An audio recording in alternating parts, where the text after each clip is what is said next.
After talking about functions, it's time to start talking about structures in Rust. Structures allow you to name related fields, and we're going to talk a lot about structures actually in this section of the video. Structures are a feature that are kind of unique to Rust, except for some other programming languages actually. One of those programming languages is called Swift. And Swift has been taking quite a lot of ideas from Rust as well.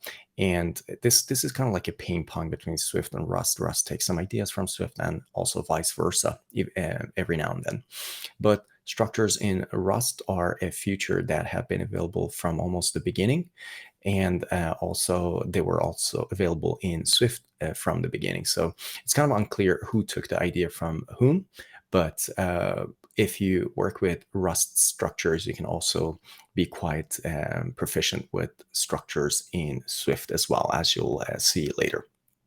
Now, Rust used to have classes. If you're familiar with, for instance, programming languages such as Dart or Python, that they have classes, but Rust doesn't have classes anymore. And Rust has the idea of structures and traits. And we'll talk about traits in a later chapter or a later section of the video. But for now, we're just going to focus on structures. So if you're used to working with classes in other programming languages, you don't have that ability in Rust. So we're going to work with structures instead. So let's go ahead and create a simple structure in Rust. In here, we're going to call it person. The person in this case is going to have a name of type string, and it's also going to have an age of type unsigned integer of 8 bits. Okay, so the way to create a structure is with the structs keyword in Rust. So we're saying person in here, and then you start the structures definition using curly brackets, as you would, for instance, a function. And in here, you go ahead and define your fields, the name of the field in snake case, colon, and then the data type of the field, followed by a comma for going to the next field if you have multiple fields. But if you have just one field, you will just write the name of the field, and then there's no comma needed, okay? So let's go ahead in here, and as you can see at the bottom of the screen, we're going to say name is a string, and then age is an unsigned 8-bit integer. So this is actually a really good suggestion.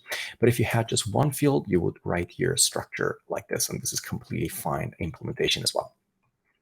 So here we have, I can actually see that even if you have just one field, the Rust analyzer and formatter is adding a comma for us. So if I just press Command S to save the file, I can see that there is a comma automatically added to the end of the data type for name. So here we're just going to add age as well. So you can see here is a structure with 2 fields or 2 properties, as you would also call them, and name, namely name and age. So after you've created your structures, you want to create instances of that structure. So that process is called instantiation. So this is something probably that you're familiar with from other programming languages. So you have a structure and you want to create a copy of it, basically. So how do you do that in Rust? The way to do that is using the let keyword, of course. So you want to create a person, and it's actually a really good suggestion I can see from GitHub Copilot. So I may actually take this suggestion, okay? So let's go ahead and take the suggestion, and we can see in here person is an instance of person, and then you create the instance using curly brackets. Then for every property or every field inside of your structure, you specify the name of the property, not the name property itself, the name of the property, and then this property's name is age, and this property's name happens to be name. Okay, and also you may be experimenting with adding properties like this as well. So the name of the properties during the instantiation doesn't necessarily have to follow the definition of the structure. In this case, name is the first property, but when you create an instance of person, you don't necessarily have to specify name as the first element. Okay, so let's put name back in here, and then we have age as well. So this is how you would create an instance of person. Now that you created an instance of this person, how do you access these properties? How do you access these fields called name and age? And you do that using something called a dot notation. So if I go in here and say person, you can see I have access to name and age in here. So you can say dot age, and that's what is called a dots notation. Okay, so let's go ahead and print the information for this person. So we say print ln, and then we're going to say, actually, this is a good suggestion. This is really good. So you can see we're printing the name in here with this formatter, and we're saying name is this many years old. Okay, and then we put the person's name and person's age in here using the dots notation. Now, if I bring up the terminal, we can see in here it says John is 30 years old, because that is those are the values that we pass through the instantiation of this person, John, and the age of 30. Okay, that's really good. Now, there's also a very handy functionality in Rust called a field init shorthand. And the way to do that is, I mean, what basically that does is, if the parameter to a function is called the same thing as the fields inside a structure, you don't have to pass the name of those parameters to the structure's initialization. I know that's a little bit difficult to understand, but at least from my description, but I'll explain it now. So let's go ahead in here and say fn create person, okay, and then we take a name, which is a string, and then an age, which is u8. Okay, now actually this is what I wanted to show you, so I'm just going to remove it for now. So you can see that this function creates a person, and let's just make it easier. Let's say this function doesn't actually create a person and returns it. Instead, it creates the person in here. Okay, so in here, if you want to create the person using this name and age parameters, then you could go ahead and say, here's a person, and the name is name and age is age, like this. Okay, so this is the normal way and like the more verbose way of creating an instance of person given this name parameter and age parameter. But the field init shorthand allows you to replace the so to remove the name of the fields while creating an instance of person, as long as the name of your variables match the name of the field. So in this case, you can see name, and age is quite verbose. You could just remove this and remove this as well. Okay, so if you go ahead in here and change this to names, then you see that you get an error telling you a field with a similar name exists. It doesn't really match that rule. So the name of the parameter that you pass in here needs to match the name of the field in the structure itself. So that is called a field init shorthand in Rust, and I think it's quite important to understand how that works. Okay. Now, there is something else when it comes to structures called the struct update syntax.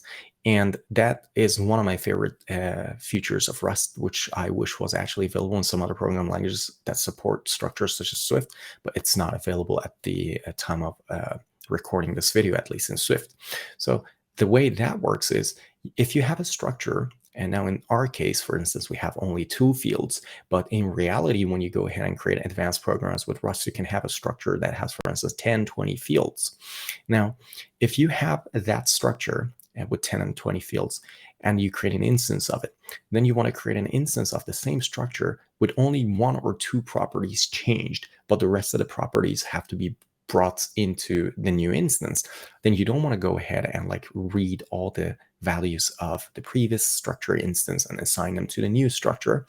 But there is a better way of doing that, and that is with the structure update syntax, and we're going to have a look at how that actually works. Okay, so let's say that we have a person in here, and we want to create a new person, and we're going to call that person 2, that has a different name in here. It's called Doe, for instance, but the age we want it to be the same as person. So the simple way of doing that is, if we say person 2, and then we say it's equal to person, and name we say is Doe, okay, toString.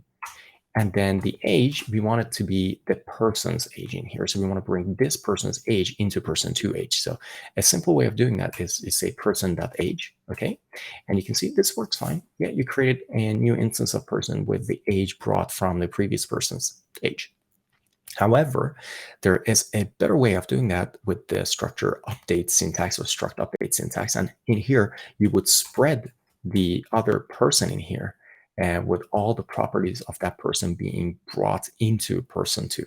Okay, so there's a lot going on here, and we don't actually need to go into details about that because this involves like memory management quite a lot. So if you had fields in here that were string, then you would have to know actually how those strings are going to be brought and copied into this person too. So let's not go into details about that, but just for now, know that if you had like multiple fields in here, let's say for instance, name for mother's name, and if this was also a string, let's go in here and say mother's name, and we could just say Jane to string.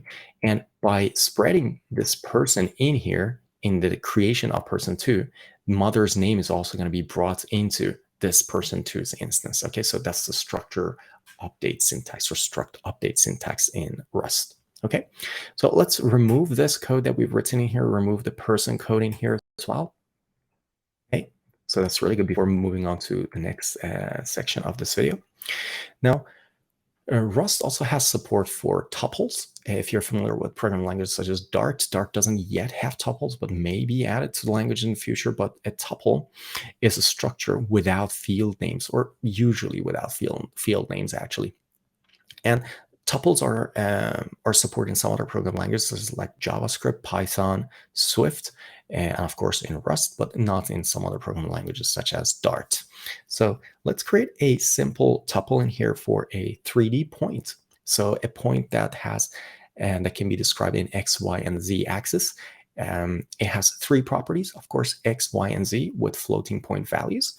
And this could be easily described in Rust with a tuple. So let's go ahead and create a tuple. And the way to do that in Rust is with, again, using the struct keyword. So let's say point, and then you go ahead and the tuple is then created using parentheses, not square curly brackets. Because if you go ahead and create curly brackets, then you're creating a simple struct with field names. But if you're creating a tuple, then you don't have field names, okay? So in here, let's go and say the first parameter is f64, and then f64. So all 3 values that this point actually contains are floating point, 64 bits long. And this is like basically the simple formatting or the simple syntax for creating a tuple in Rust, okay? So just like you would instantiate a normal struct, you would also instantiate a tuple in Rust, but this time you would go ahead and use parentheses. So let's say let point, and then we create a point in here, as you can see in here. So you put your parentheses in here, and then a parenthesis also to close it.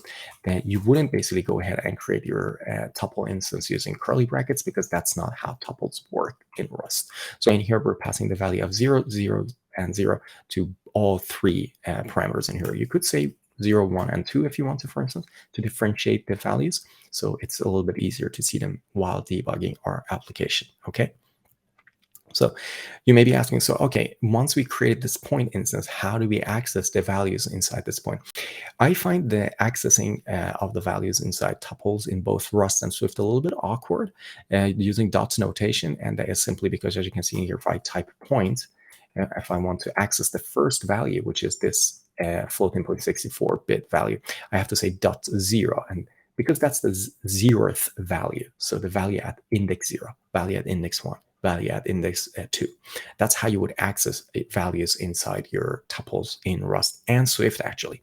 Okay, so let's go ahead and print ln all these values, and then we're going to say x is, and then y is. Let's see if GitHub Copilot can clean this up for us. Z is, and you can see you basically specify your formatting, and then you say 0.0, 0.1, 0.2. Okay, so that's how you would access your tuples values. That's great. Now, after talking about tuples, let's go back to structures and talk about implementations for structures. So I'm going to remove all that code that we wrote so that we can start with a clean canvas in here. Now, we saw structures and we saw tuples, but the ones that we've created so far, they really don't have any logic. They don't have any implementation, so to say. So we created a person struct, and it had a name and an age, but there was pretty much no logic in it. For instance, there was no logic to describe this structure. There was no logic to add some value to the age, to calculate, etc., etc. So you can add logic and functions to your structures, and that is those things are called implementation blocks in Rust. Okay. So let's go ahead and bring back our point struct. So I'm going to say struct point. Actually, let's see. Let's go to our point in here. I think point would actually be better using the tuple. So here's our point. Okay, so let's say we have this point tuple in here. So it's a normal struct, but it's actually a tuple, unnamed fields. All right. Now we want to go ahead and create an implementation block for this tuple. So we want to create a function on this point that can describe the point for us. So it can say, for instance, this point is in this X and Y and Z axis. So the way to do that in Rust is using the impl keyword, and then you would say point, okay? And in here, you can basically create functions. And these instance methods, as we call them, they operate on instances of this tuple, meaning that once you have an instance of it, then you can call this particular function on that particular instance. And instance methods, they have to have a reference to self. So let's go ahead and create a function in here, and we're going to say describe. And in this describe, we have to take a reference to self in here, okay? So we're going to say a reference to self. And then in here, you can go ahead and do your logic. Basically, this is a simple function that is written on the instances of points. I kind of like this suggestion by GitHub Copilot, but let's have a look at what it's doing. It's doing a println, point is at, and then you can see it's using the dot notation to grab the first, second, and the third values inside our tuple using their indexes of 0, 1, and 2 respectively. All right. So now that you have that described, you can go ahead and create an instance of your point. So you say p is point, for instance, and then you can say p.describe. So you're basically calling this function. So let's have a look at our terminal and see how that looks like. And you can see the result is being printed to the console with this describe functions implementation. Basically is doing a println. All right. So let's get rid of that.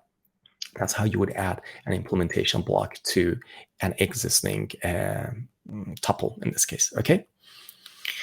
Now, you can also create a function, for instance, that returns something. So it doesn't necessarily have to just be a describe function that just does something. It can also return something. So let's add a method, an instance method to our point that takes the current point and returns it but doubled. So every value in this structure or in this tuple is going to be doubled by the end of calling this function, and that new value is going to be returned. So this function is not going to mutate our tuple. Instead, this function is actually going to double the values of the current instance of point and return it as a new point. Okay, so let's go ahead and say double in here, or twice. Okay, and then we're gonna take instance of self in here, of course, and return a point. Okay, see if GitHub Copilot can give us a good suggestion in here. And yes, it's taking all the fields and doubling them basically. Okay, so that's really good. We're not getting an error in here, but we're getting a warning saying that this function hasn't been used, and that's completely fine. So we have now twice in here, but also I want to show you an example of functions or instance methods on your implementations that can mutate instances of self. So up to this point, you can see we're taking immutable instances, or we're creating functions or instance methods on our tuples or structures that do not change the instance. They're just creating something and returning it, or they're just doing something but not modifying something. So let's create a new function in here where we're going to call it make twice, and this make twice function is going to mutate the current instance of point that we're basically calling it on. So let's go ahead and say make twice. Okay, and in here you would take in a mutating instance of self. All right, so this function is not going to return anything. It's instead taking self as a mutating value or mutable value, and it's like doubling all its instances. Okay, so these two functions are kind of doing the same thing, but this function is returning a new point, and this function is changing the current instance to have double the amount of x, y, and z in access. All right. So you could also call these functions, of course, and we're gonna actually have a look at calling these soon. Okay, but before doing that, let's go ahead and have a look at adding a trait to our struct, which is very useful for debugging. We haven't really gone into traits yet, but I think it's good to have a look at some examples of how traits work. Okay. Now, in Rust, I mean, so far what we've seen is that we're doing println, for instance, in here, and then we're printing, for instance, our structs x, y, and z, or our tuples first, second, and third values. Now, there is something in Rust called debugging with a debug trait, and this is really not it's really not directly related to debugging your application, if you know what I mean. Like if you're hitting the debug button and then you're doing like you're going through your stack traces, this is not exactly the same thing. But what this basically is it will allow you to, for instance, print out a debug description of your structure for basically debug purposes. So in here, you may have a very complicated structure, which we don't have right now. But if you have a person structure that had many fields, for instance, and then you just want to dump that person structures all its member variables and information to the debug console to just get an idea of what you're working with, then you would start using something called a debug trait. And again, we haven't talked about traits yet. We're going to talk about them in a later chapter, but just for now, know that debug trait, it's kind of like a debug description of a structure or a tuple, okay? And what you could do, just to do a very simple implementation of it, is to actually ask Rust to add it for you. And the syntax for it, I've always found it very, very strange, but this is how you would do it. Basically, you would go ahead and add a number sign in here, as you can see at the bottom of the screen, and you say derive, okay, and then you would say the name of the trait, which is debug. So that's how you write it on top of your the definition of your structures or your tuples, basically, okay? And this is now directly connected to this point structure, even though you see this two implementations thing in the middle in here, okay? Good stuff. Now that we have that, we can go ahead and start looking at how this actually works with debugging. So you can go ahead in here. Now that we have a point, we could go ahead and say println. And in here, you could go ahead and do a debugging of your points. So you can see in here, you create an instance of point, and then you say println with this really wacky syntax in here, curly brackets, colon, and then a question mark. And if you do that, you can see in the terminal, let's go ahead and see what we're getting in here. Oops, I forgot an asterisk in here. So you can see now, if we go to the actual message here, you can see point is being printed to the console now, because this is a debug kind of like a placeholder. And if you go ahead and remove this debug deriving from here and compile your application again, then you will get this error saying point cannot be formatted using this kind of formatter, because that formatter is only for objects that have the debug trait, okay? So, but don't worry about all of this if it's a little bit too difficult to understand for now. Just know that by adding this to some structures, if they're quite simple in their implementation, Rust gives you free access to the debug trait, which does then allow you to dump your entire object in the debug console in the terminal by simply specifying this debug formatter and the println statement, or the format function as well, for instance, okay? Okay, now that we've done that, let's go ahead and do some experimentation with some variables using these functions that we've created, because we have 3 functions in here, and it would be really nice to put them to use, especially the twice and the make twice functions. All right, good stuff. Now let's go ahead and create a mutable point. So let's mut point, okay? And this is a simple point. And then let's create an immutable point this time as well. And we say let twice is point twice. Okay, you can see in here. Okay, so what is going to happen is that we create a point in here, and then this point is being made twice. So the first basically field is going to be 2, the second field is going to be 4, and then the next one is going to be 6, and then the new point is going to be returned inside this twice variable. However, the point itself is not going to be made twice, because even though it's a mutating variable, but we're not actually calling any mutating functions on it. So we have a make twice function in here, which we can call. So let's go ahead and say point make twice. Okay, so you can see that it's completely fine. But if you remove the mut from your point, then you're going to get an error in here saying point can't be borrowed as mutable, because point is not actually a mutable variable. And the reason we're getting this error in here is because the make twice function requires that self is actually mutating, because it's actually mutating self. Okay, and that's why you have to point a mutating variable in here. Then everything is going to be working fine. So functions in implementation blocks that take self are they're basically called they're associated functions, but they're kind of like instance functions, so they work on instances. Okay, but they're also non-method associated functions. They don't have a reference to self, meaning that they're kind of like class functions, if you're familiar with class functions. So they don't operate on instance levels, but they actually operate on a higher level on the point itself.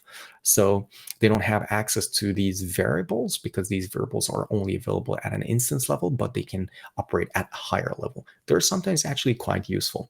So for instance, if in your application you create points that have 0 for all their fields quite often, so you may be writing your code like this. Okay, so you create a point, for instance, and then somewhere else in your application you create another point that looks like this, then another point. Then you have a look at this code and be like, oh, it would be really great if I had a helper function that could return a point with all instances, with all the fields set to 0 by default. And that's where you would want to use your non-method associated functions. So let's go ahead and create that an example of such function. So we could go in here and say fn0. So there's a function that returns a point to us and doesn't take a reference to self, because it is not operating on an instance of point. Instead it's just operating at points level itself. So now that we have 0, we can go ahead and change these implementations in here to say, okay, let's call that 0 function. And the way to do that is using this syntax. So you would say double columns in here, and then you would call that function. So point, and then you would say 0. Okay, 0, actually we have to call it, so we can't just refer to it like that. So actually we could refer to it, but it's not going to call the function for us. So this is then how you would call that non-associated function, non-instance associated function for you. Okay, so we saw now examples of creating implementation blocks for our points, but you're not limited to only creating one implementation block. You can actually create multiple implementation blocks, as long as you just write impl as in implementation and the name of your struct, for instance. So for instance, you may be tempted then to remove these twice implementations, both the associated one and a non-associated one, to remove these and put them in their own implementation block, because they're just so related. You could say impl point, okay, and then put those functions in here. And this is completely fine as well. So you could logically separate your functions or your implementations in different implementation blocks to make your code also more readable. And you could document this entire implementation block as well on its own. So I personally prefer doing the way that I'm showing you here, to separate the implementation blocks into smaller ones. But sometimes you may just not be really bothered with that, or it may not be as important to separate your implementation blocks, and that's completely fine just to put them in one. But there's always kind of a limit to how big an implementation block is going to be allowed before someone in your team is going to scream at you. Okay, so functions are the primary way of grouping related data in Rust, but there's one more entity in Rust, which is called enumeration, and that allows you to do something similar, as we've seen with structs and with tuples. And we're gonna soon have a look at how enumerations work in Rust. But as far as structures goes, I suggest that you have a look at creating some basic structures in right now as you're practicing Rust, and also have a look at how you can turn those structures also to use tuples instead with unnamed fields. So now that you've seen how structures and tuples work in Rust, it's a good time for you to go ahead and practice them on your own. And I'll see you in the next section of the video.